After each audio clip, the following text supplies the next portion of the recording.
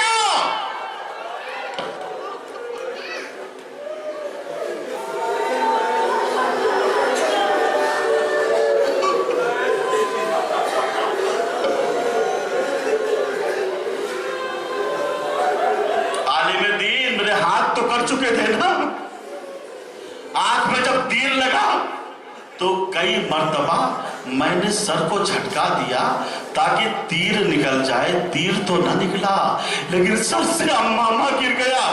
پھر میں نے سوچا لاؤ گھٹنے سے دبا کے آنکھ کے تیر کو نکال لوں، اتنے میں ایک شقی نے گرز کا وار کر دیا۔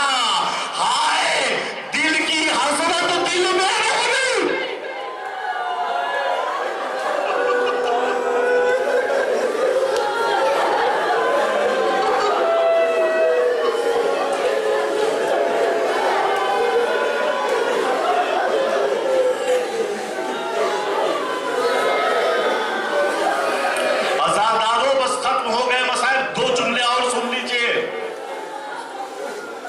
کربلا کا ہر شہید زخمی ہونے کے بعد جب گھوڑے سے گرا ہے تو اس نے ہاتھوں کا سہارا لیا، مگر ہائے غازی کے ہاتھ پہلے قلم ہو چکے۔ غازی کس طریقے سے زمین پہ آئے سنیے گا، علامہ مجلسی کا بیان ہے، روایت سن لیجئے پھر جتنا دل چاہے رو لیجئے گا۔ علامہ مجلسی کا بیان ہے، میں غازی عباس کے مصائب لکھ رہا تھا، اتنے میں دق الباب ہوا. میں نے جب دروازہ کھولا تو کیا دیکھا؟ ایک نقاب پوش بی بی کھڑی ہوئی ہے اور عرض کرتی ہے علامہ مجلسی تم میرے لال عباس کے مصائب لکھ رہے ہو. سمجھ گئے عزادارو یہ بی بی کون ہے؟ یہ بی بی وہ ہیں جنہوں نے عباس کو اپنا بیٹا کہا ہے. کہا علامہ تم میرے لال عباس کے مصائب کو لکھ رہے ہو، اتنا اور بڑھا دینا. جب کوئی بلندی سے گرتا ہے تو ہاتھوں کا سہارا زمین پہ دیتا ہے، مگر ہائے میرے لال عباس کے ہاتھ پہلے قلم ہو چکے تھے. میرا لال منہ کے بل زمین پہ آیا، حسین کو آواز دی یا آقا ہو ادرکنی.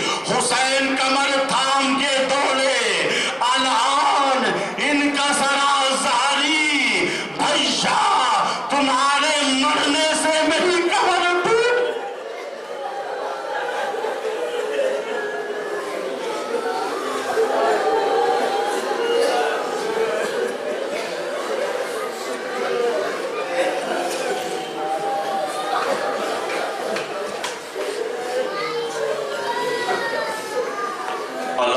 لعنت اللہ علی القوم الظالمین وسيعلم الذین ظلموا ایا منقلب ینقلبون. خدایا اس مختصر سی عبادت کو قبول فرما. خدایا جو ہم میں پریشان حال ہے ان کی پریشانیوں کو دور فرما. خدایا جو ہم میں مقروض ہیں ان کے قرضوں کو ادا فرما دے. خدایا جو ہم میں اسیر ہیں بحق اسیران کربلا ان کی رہائی فرما.